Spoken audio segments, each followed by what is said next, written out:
Sadashivatsamarambam Shankaracharya Madhyamam Asmadacharya Paryantam Vande Guru Param Param Om Om Shanti Shanti Shanti Om Namaste. Welcome. So as we have seen in our last class, Swamiji was unfolding the past verse on the chapter 9, explaining that the bhakta, the devotional attitude, it is twofold classified, so to speak. One is I'm a devotee because I have my personal needs and interests and I want what I want, so therefore I invoke God to facilitate the realization of my goals. And the Niskama Bhakta is the one who has a higher kind of motivation, and it is to serve the Lord at the same time to develop all the required qualifications so that I can move into self-inquiry and self-knowledge. And of course, the Yani Swami has brought to us the clear explanation that does not have any motivation. The Yani is motiveless bhakti, né? It's not taken consideration here, but the Yin Yogi, before Yanam is properly established and clearly established in one's mind, so the Yin Yogi, it has one motive, one desire, one intention in mind, which is the purity and refinement, so that I can finally hold these teachings at all times, and therefore be transformed by the teachings. And the Yan does not have not even that prayer or intention. He went beyond Artha Karma Dharma. Artha Karma Dharma. So it was transcended. And then the Yan Yogi is the one who wants what? Self-knowledge and moksha. So the Yani Yoga wants self-knowledge and moksha, and it's a very, very important devotional attitude, devotional intention, because self-knowledge is the knowledge in respect to the nature of God. That's the twist that makes the entire difference. So the Yani Yogi is the highest possible devotee because he does not want to have to gain to receive favors of things, from the Lord. It wants to understand the Lord nature. In the beginning, it was interesting in deities, and now I want to know the real Ishvara as the intelligent supreme power or knowledge. And now I want to know what is the nature of this supreme knowledge, because I heard that my nature is the same as Ishvara, which is conscious existence of a limitless, infinite nature. So the Yan is the one who understood that my devotion to God can only conclude my search, my thirst, my desire, to the extent that I understand the true nature of Saguna Ishvara. And I heard that there is only that consciousness and everything is it. And the Jivatmas are the one equipped with intellect that can understand its true nature as God's nature, as Ishvara's nature, as Paramartha. And Jivatma Aikya Paramartha or Brahman Atma. Okay, so what does the Yan Yoga wants knowledge, Atmayan, not for the sake of knowledge, but for the sake of freedom, because Yan Yoga heard and developed understanding and trust that the scripture says, if you understand the limitless, infinite nature of God, you are free from the problems of life because it's your very nature. And then he's saying, then of course, I want to know that which is limitless and infinite, because it's going to finally enough resolve my problem. Otherwise, every gain is going to be dependence.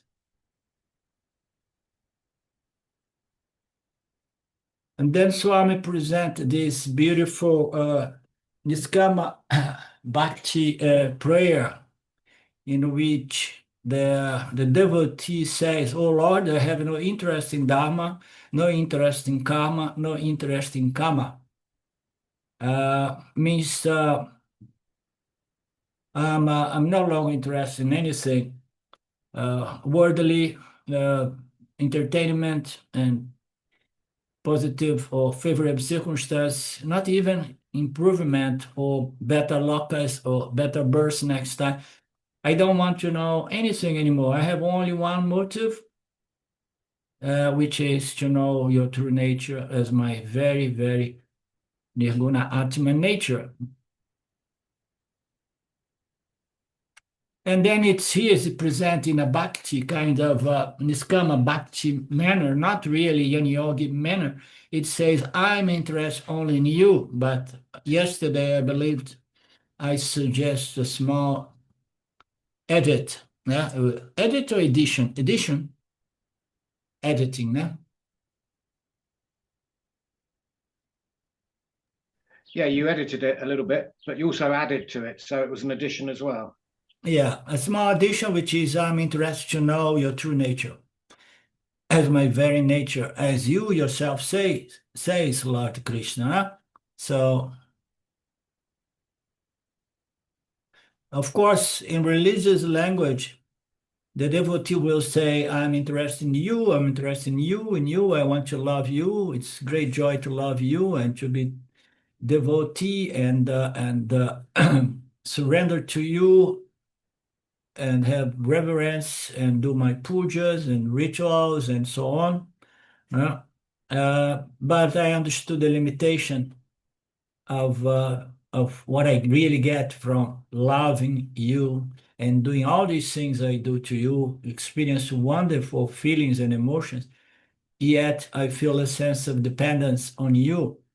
So I want to go from this dependence now to independence. And then in the Vedantic language, the mumukshutva is definitely, he says it's a niskama bhakti, okay? But it is a niskama bhakti who not only observes Dharma and wants serve the Lord and understand the Lord, but now he wants atmayanam. I want to really understand this business of aham brahmasmi, that my nature is identical to your nature. And there are so many contradictions because, the Jivatma, apparently in its substantial body, mind, sense form, configuration, it's very limited. And now, how can I be the limitless Brahman? So I want to get better understanding of all of that. So this Sakama, Niskama, Avya, Anyani are different in this program. May you graduate from Sakama into Niskama, or is all this okay? So in symbolic language, you should understand to interpret this verse properly. What is the symbolic language? In Gita, Krishna represents the infinite Lord. So every one of these Puranas suggests that one of these deities is a name given or a symbol of the infinite Lord. Okay, so we know that, we understand that, so we have great respect to Lord Krishna, not just as a deity.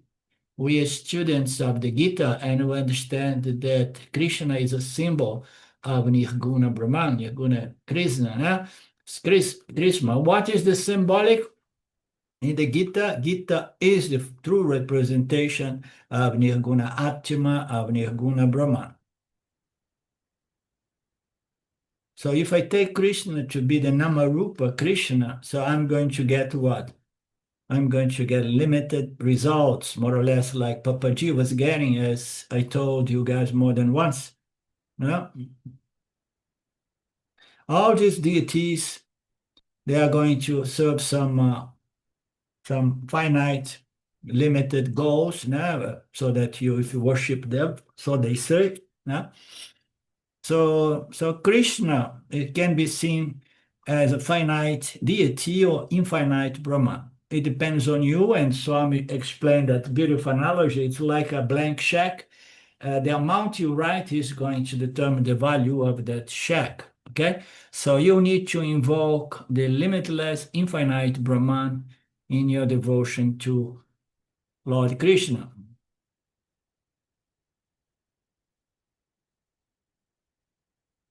So therefore, as it was said again and again, Krishna is represent Brahman. Brahman in Bhagavad Gita, Krishna is Purnam Brahman. Therefore, Krishna says, instead of worshipping all these devathas, you should come and worship me directly. How so? But worship me as yourself. But how can it be? We are the same nature, but that has to be really carefully and thoroughly understood. All devatas, which include me, we are all of the same nature, which is Nirguna Brahman. And that is the only infinite principle which includes all other goals, human goals. Therefore, in this verse, Krishna says that a person who worships these devatas, they do not know that they are worshiping me. They are asking infinite things to this deity and not realizing that they could be asking the infinite goal of life, you know. So, and then there is this wonderful example, analogy saying that God has two pockets and that its hands in both pockets. One is finite goals and the other is infinite. And the finite goals is on his right pocket, and he's all the time going to do how you say physiotherapy because he's all the time having to go there in his right pocket, and his left arm is not really doing much, so he's tired of using that limb.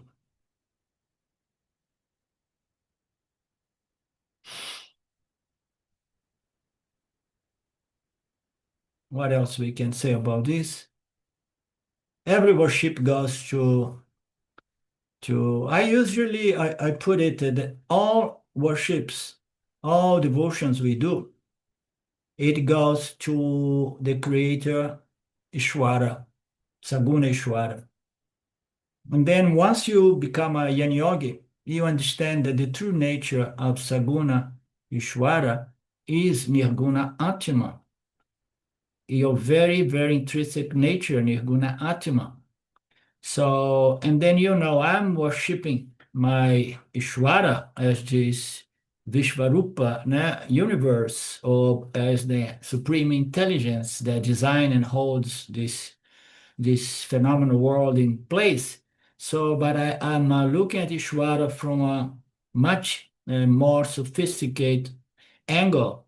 But I know that my devotion is going to Nirguna Brahman through the creator, because the creator is just an expression manifest in Mithya by the power of Maya, an expression of Nirguna Brahman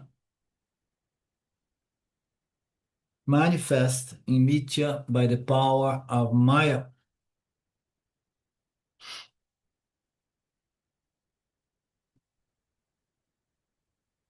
The second point says Swamiji, there are all these devatas. Any blessing given comes from Krishna alone.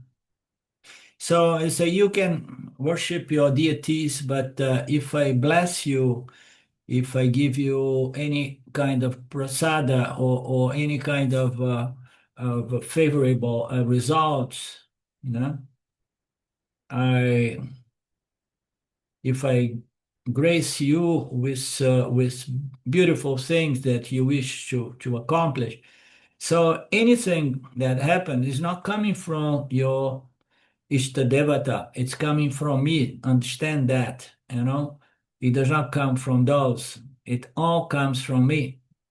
It's like all these channels, they all end up, in one and only Saguna Ishvara, the creator. And then and then our worship goes direct to Ishvara. So Ishvara and Ishvara alone is going to bless all people according to their efforts and merits. Krishna receives all the worship through the devathas. That's why sometimes in the past I start playing saying that all these devathas, they are sales representatives of Ishvara, Krishna blesses all these people through its sales representatives, so to speak. Not that the Vedas or Vedanta or Gita wants to make marketing and use those deities as representatives, sales representatives. It's just the human mind. The nature of human mind is to wish things and project some deities that can facilitate the removal of the obstacles between my desire and the accomplishment of those. So all devatas represent only finite powers of Brahman. By worship those devatas or Ishta devatas, I will get finite desire, finite goals, and that includes going to higher lokas in between births, as we know.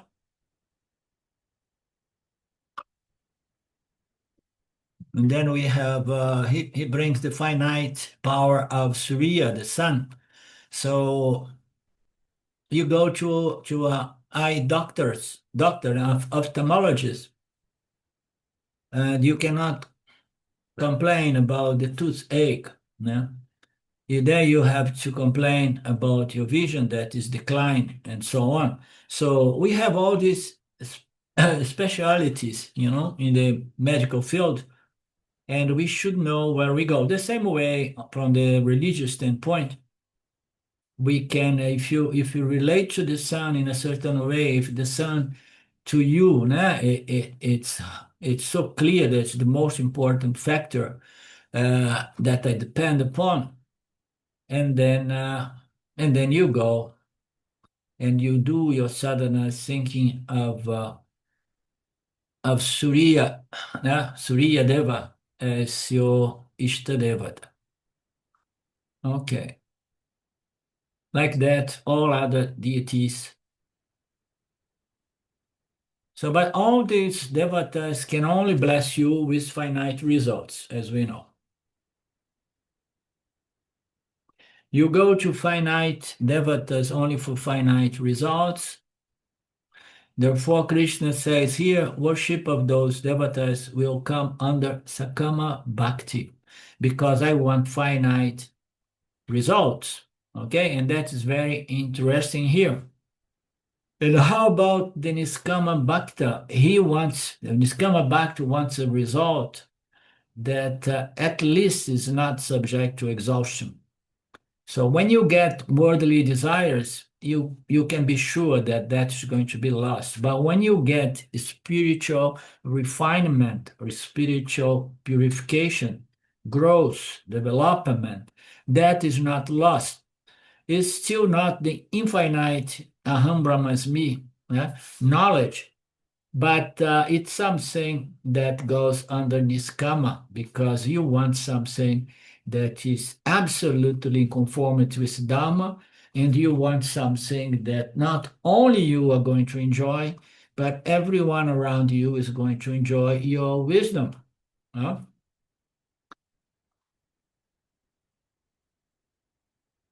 Therefore, people go to these other devatas only for finite results, and therefore it will come under Sakama Bhakti, and people can go to which deity for infinite results. If you want infinite result, you can go to any other devata, because you cannot go because they cannot give the infinite. In the Gita context, we have Krishna representing the limitless, infinite Nirguna Brahman.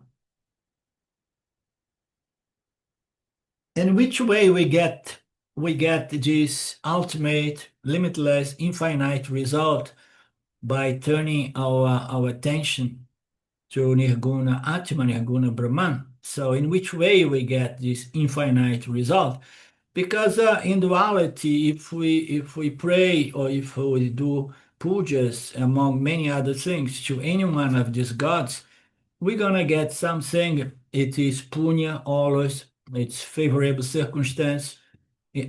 While still you are incarnated here, or even after you leave this body, you still carry with you your bag of punya papa. So you are getting things that is exhaustible by nature. Huh? So when you go into tap into the nature of Nirguna Brahman with the clear intention to understand clearly and firmly, yeah? So you are tapping into something that is the only principle, infinite and limitless. Okay? Conscious existence of infinite, limitless nature. So once you know that, you say, "Ooh, now I am a scholar. I have learned so much about Brahman's infinite, limitless nature."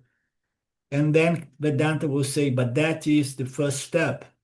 Now you have to understand that this infinite, limitless nature of Brahman is indeed your very nature."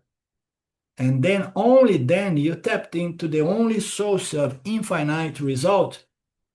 And then you got that result because you have shifted your identity sense from the limited body mind sense complex, worshiping Ishvara, for getting finite results. You transfer your sense of identification to consciousness as limitless, infinite, nirguna atma. So therefore, you got the infinite result because you tapped into something which exists within your very, very human nature, okay? Which is your conscious exist. You tapped into understand that, and that is the only source of infinite, limitless sense of peace, love, compassion, and security.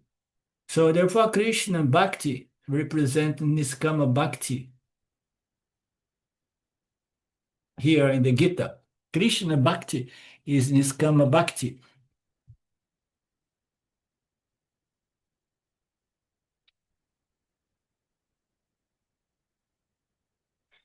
Shankaracharya wrote all the other devathas, the fluff of the rice, grains, everything, all the elements and other things uh, will fly off, whereas Shiva alone is solid one. All other get some benefit because of what Shiva.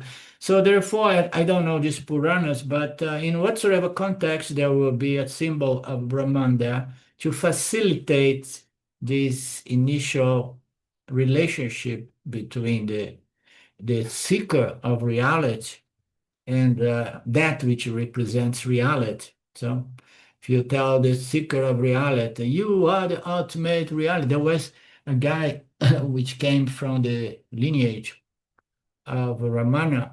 I forgot his name. He was an American guy, and he wrote a good book with a lot of distractions from some Yin Yoga Vedantic teachings and a little bit here and there. So it was a very impressive book for me because I was not yet in contact with Vedanta's teachings and texts. But his satsangs were very poor because the only thing he used to repeat is, "You are the ultimate reality. Get it? You are the ultimate reality." Again and again and again and again and again and again in his satsang. It was too repetitive, not sustained by any solid vichara, investigation, analysis. I'm almost remember his name, Adan, something Adan.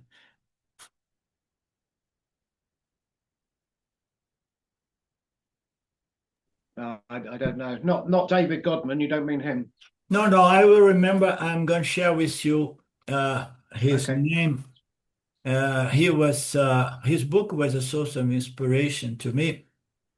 American guy who went there, got in contact with Ramana, and then went back to the West, like many people did, and then somehow tried to begin his career as a guru. But if you say the truth, but if you do not properly elaborate, so it's not much of a help, as we know.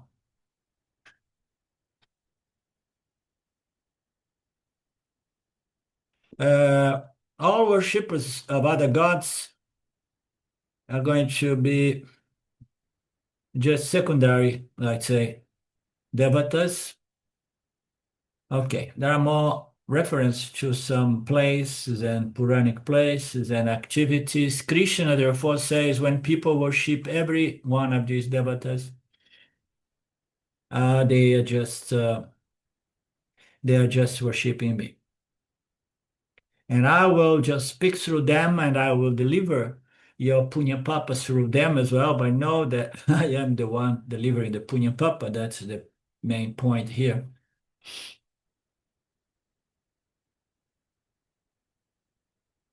All namaskaras come to me.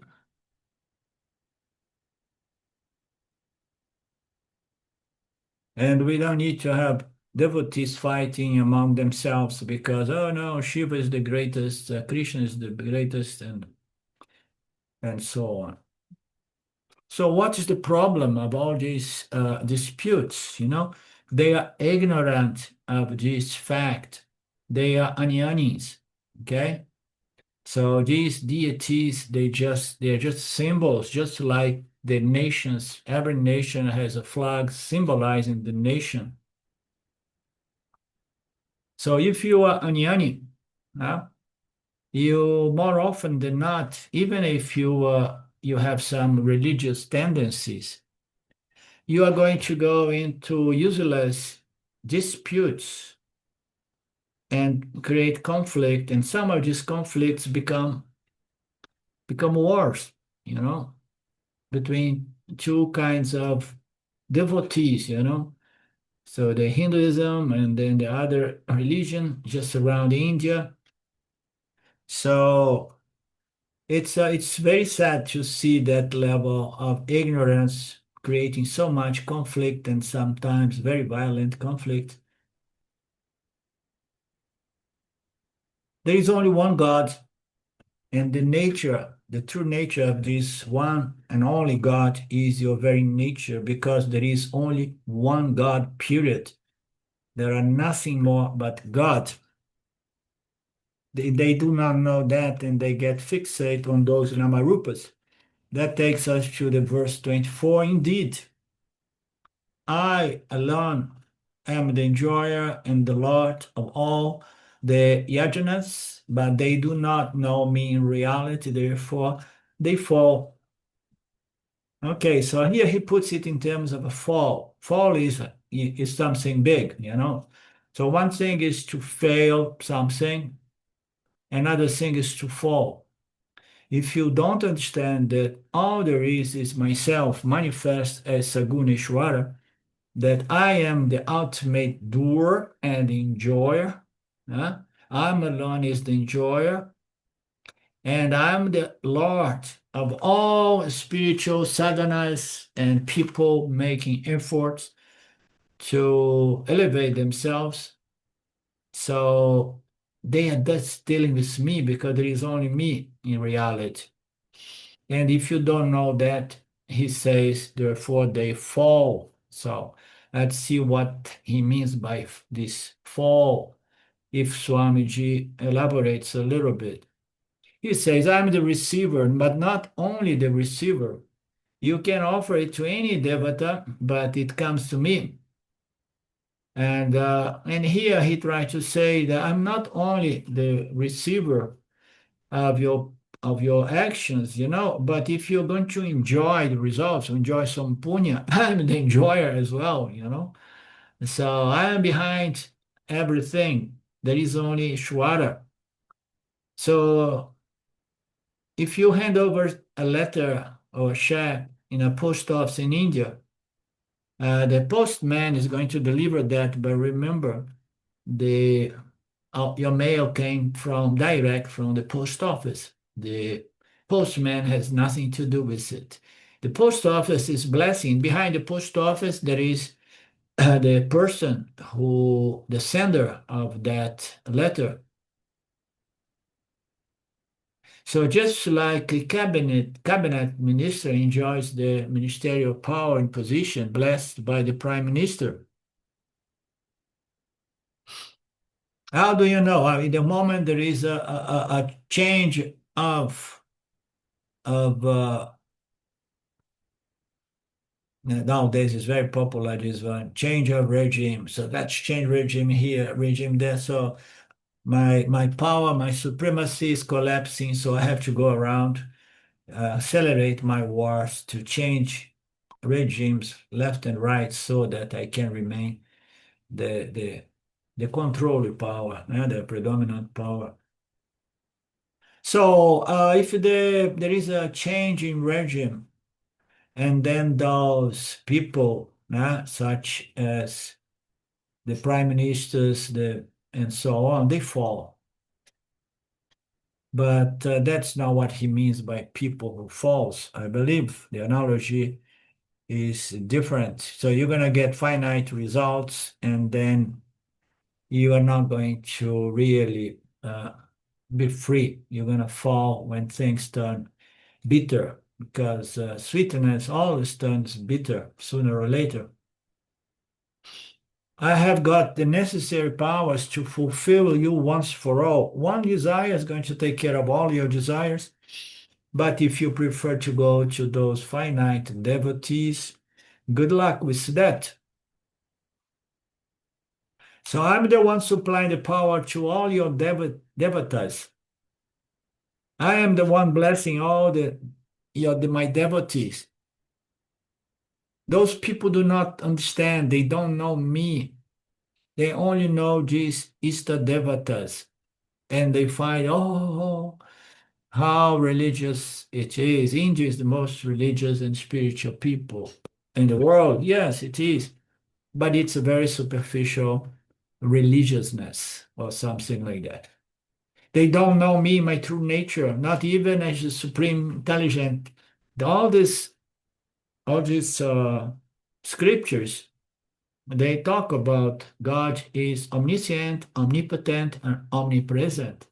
But people do not try those very, very priests or texts, they do not elaborate in which way God is the supreme, omnipresent, omniscient, omnipotent. And that talks to Saguna God as well, not Nirguna. Therefore, they do not know me, my true nature in reality. So by saying that they do not know my real nature, Krishna indirect conveys that I have got two natures. Yeah, the implied meaning is I have got two natures. One is my apparent superficial nature, and the other is my real intrinsic nature. They do not know by my real intrinsic nature. I have two natures. They only stays on the superficial level because their understanding is superficial, of course.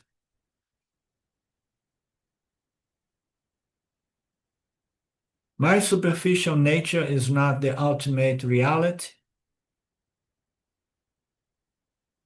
The physical form, the finite form, is the superficial, unreal nature because it's temporarily taken by the Lord on Astami day, and it was not that before. Everything that is created is destroyed. Everything that's given to us is taken back by the Lord. Krishna was not there before his time. He will not be there after his time. Don't take my Namarupa, my name, my form, and the attributes or characteristics or properties attribute to this Namarupa. don't take it to be my real nature. The deluded people think that this particular finite entity is my real nature. My real nature is none of this. My real nature is formless, attributeless, Satchitananda nature that these people did not understand. They did not even come close to the scriptures that really reveals my true nature. My true nature is nirguna nature. So instead of knowing my purna svarupa, my full, whole, one without a second nature, the only reality, they get attached to my apurna svarupa nature only. Very simply put. Therefore, what happens? So they come to me through their devathas, worshipping, asking for finite things. They could ask for the infinite, but they ask for the finite because they don't understand the real values in life. So they say, there was this is a nice story. The milkman, he used to do so much tapas. The Lord came and asked him, uh, so what can I do for you? And he says, I want permanent source of milk. Therefore, Lord said, okay, given. Then he saw a huge lake of milk, clean, pure milk. And the Lord said, not only you have got so much milk, now you can make a good business because this source of milk does not get depleted, does not end. So you can sell this milk to the entire town. Yeah? So be a distributor and you're going to be a very prosperous man. Yeah? Then the milkman looked and said, wow, I did not think that far, but this is going to be good business. And then the Lord say, okay, now I'm going to go. There are a lot of people trying to reach me right now. So, and then he said, no, just a moment, come back here and do not go. I forgot to ask another important source. I have got much milk, pure milk. I will distribute it. But bless me with another source of pure drinking water, lake water, because this regular supply is going to be absolutely necessary as well. If I don't have water, I'm going to be in trouble. Therefore, even if it is the ocean water, I need just my clear drinking water so that I can be safe and secure. Now I have a huge source of clear water and a huge source of clean milk. So now I may be okay. He says, even if there is so much water, you are not going to be really safe because dogs and cats and cows can go there and do pee and so on, lick the water and contaminate the water. So there is nothing that's going to really be limitless and absolutely valuable coming from these, worldly things. Going to Bhagwan, we can ask for the infinite, but we keep asking for finite, small little things.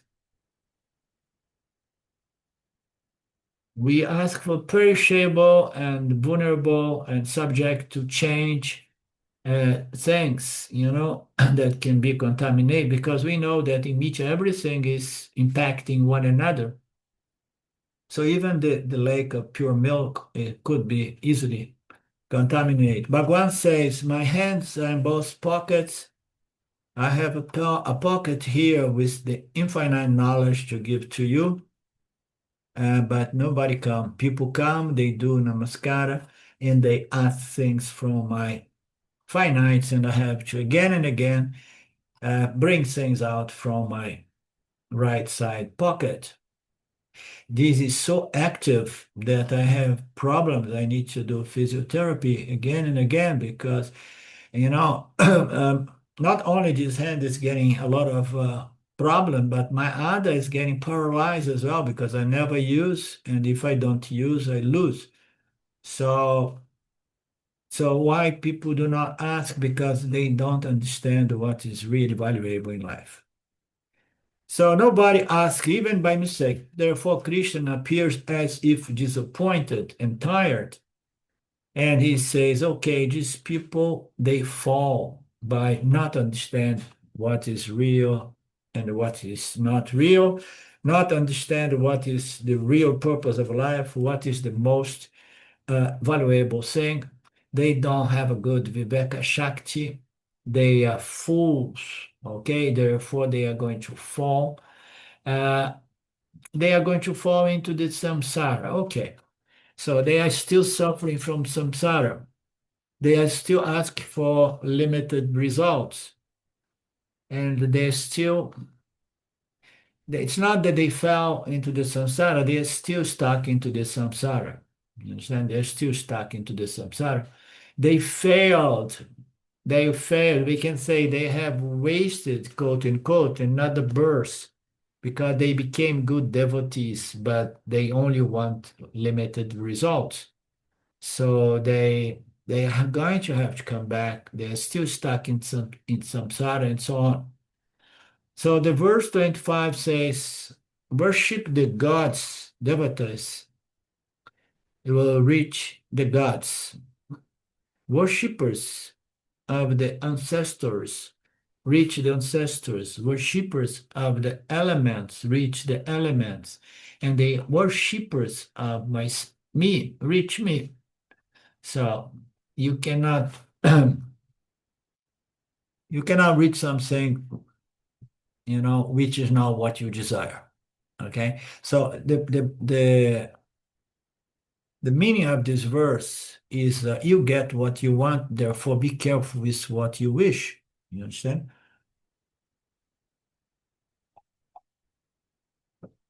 Shwara cannot override one's stupidity or free will. If you want these things, I will give it. The system will give it to you. So you have a free will. I was the designer, the architect of this system, and I gave you this Viveka Shakti so that you can desire what you want to do with your life. Huh? And I cannot simply interfere with your choices. So if you worship me to get certain things, so you're gonna get those things sooner or later, provided you pursue that in observance with Dharma and so on. But the point here is that for everybody who believes that somehow there is an awakening and everybody is going to transcend or ascend and become enlightened and so on, because Ishvara is going to bless everything with a shifting to a higher dimension, which everybody, all these fantasies. And how Ishvara can interfere in that way, it's a byproduct of one's personal efforts. But Ishvara, it knows the most valuable thing is self-knowledge and moksha. So Ishvara, seeing the suffering, seeing how difficult this samsara trap is and how easily human beings fall for it, Ishvara could somehow change the system to facilitate millions of people to get self-knowledge. Therefore, these millions and millions of people could have maybe a better impact on a civilization here and there. And the scriptures may suggest that things like that happens from time to time. I don't know, but the fact is that Ishvara cannot give us something unless we really want it. So if people do not ask for self-knowledge, the Lord cannot give self-knowledge, because people would get self-knowledge. You say, oh, there is a mistake here. I want a new house.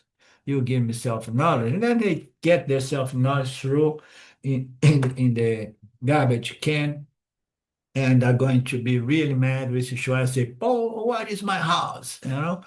And for so I'm giving you something better. So I'm sorry, I'm gonna give you a house. So you have to really want something, and that represents what you value the most in your life. Yeah? Uh, no, but God is unfair and unjust because God knows the entire system. God should know what's the best for us. This is a common mistake that we parents often do with our children. Oh, you are grown up, you know what is better to your children. Oh, you are big, big, wonderful, powerful nation. You know what is better to the neighboring countries. Therefore, you're going to impose your notions and ideas. So Ishwara does not do that, you know. Ishwara, even though he knows that we're going to get suffering, but the name of game here is exercising our choice, our free will. We need to develop a certain wisdom that allows us to connect the dots, and then begin value and asking for higher results in our life, such as spiritual purification and elevation. And then I can come to ask for moksha. And then if I ask to moksha, my desire must be as pure as possible. And then my karmic system has to be aligned in a way that Ishvara system bless me with this hard and fast self-knowledge which transforms one's life. Yeah. A reason is human birth is a life blessed with free will. Other animals, they just have basic instincts. They respond to those uh, interactions from its program, most fundamental program. And they never reflect much. It's just like papum, it's and we cannot interfere. God does not interfere. They are programmed by human being. We have our human program. But human program is not a program, but it's side by side. It's given to us our program, our Vasana load, together with a fresh, newly cooked free will, Viveka Shakti. Now you have your tendencies, your Vasana, but you have now a faculty of discrimination, discernment, and then you have to try to do the best possible job in this life.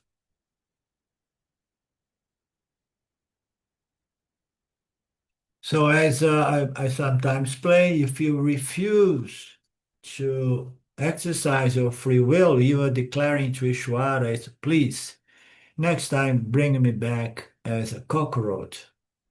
I don't want to have this difficulty of having to make choices. No? I refuse to make choice, therefore I'm not a candidate to self-knowledge. I'm not a candidate to spiritual growth. So every individual soul must come to this understanding through one's effort, personal effort. Bhagwan says, I can assist you, but first you need to want it for sure, for real. So moksha, self-knowledge, spiritual elevation, howsoever we put it, it's not Ishvara's choice, but it's Jiva's choice. Therefore, our desires, our choice are fundamental.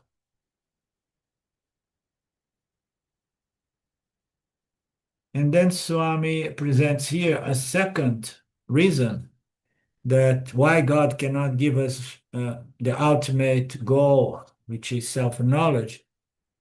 Because if we are not interested, we are not going to receive it. As I told in the beginning, you give people self-knowledge moksha, say, yes, but where is that beautiful woman? Where is that new apartment? Where is, so what's the point of giving something to someone who is going to refuse it, Very simple logic. Giving and taking involves two people. That involves two people. You have to give only when somebody is really willing to take, and that goes to all of us. If we have any impulse to share this spiritual wisdom to our friends, we need to make sure that we share with people who has at least, given has given some sign that I may be interested in understanding this transformable self-knowledge that you guys talk about. So I will conduct this class only if there are some people to listen. And so in my case, I got over this fantasy that a lot of people would come and so on. So no, very few people want these Vedantic teachings. Therefore, a teacher, as I often say, what makes a teacher are interest students. No, I want to be a teacher. I'm going to produce interest student. No. So never present yourself as a teacher. Let your students to address you as a teacher, if that is seen to be the case. No? Need to have people really interested in receiving these teachings. So the same way God is helpless, God would like to see a lot of wise people, free people, having a beautiful, impact in society, so that everybody begins living happier and more prosperous and more elevating spiritually kind of lifestyle.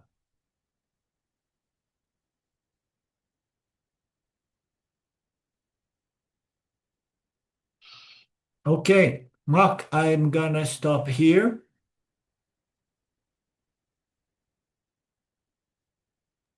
Okay, thanks, Arlindo. That was great. We're going That to reminded me of Shirdi Sai Baba. I think I shared once before. Shirdi Sai Baba used to give away gifts. He was, Sai Baba, so he could produce gifts and miracles and that. Mm-hmm. And somebody said to him one day, they said, "Why do you keep giving people material things?" And his response was, "I give people what they ask for, because one day they'll ask for what I want to give them," which was God knowledge, of course. Mm-hmm. Yeah, So very nice. I I think remember you telling this story. Yeah. his thoughts were, Yeah. the more quickly they work through their karma, the more quickly they'll come to Yeah. jnana. It's a nice twist. So one day they will ask me what I really would like to give them. Very nice. Yeah. Okay. Om Purna Mada Purna Midam Purna Mudachate Purnasya Purnamadaya Purnameva Vashishate Om Shanti Shanti Shanti Om. Namaste. Thank you, Mark. We meet again this Okay. time. How is your schedule for next week, by the way? Next week I'll be able to attend all the classes. So it's Okay. great. I finish at 3 o'clock in the afternoon every day next week. Okay. We meet next Monday and Tuesday for sure then. Okay? Okay, great. Namaste. Thanks, Arlindo. Bye-bye.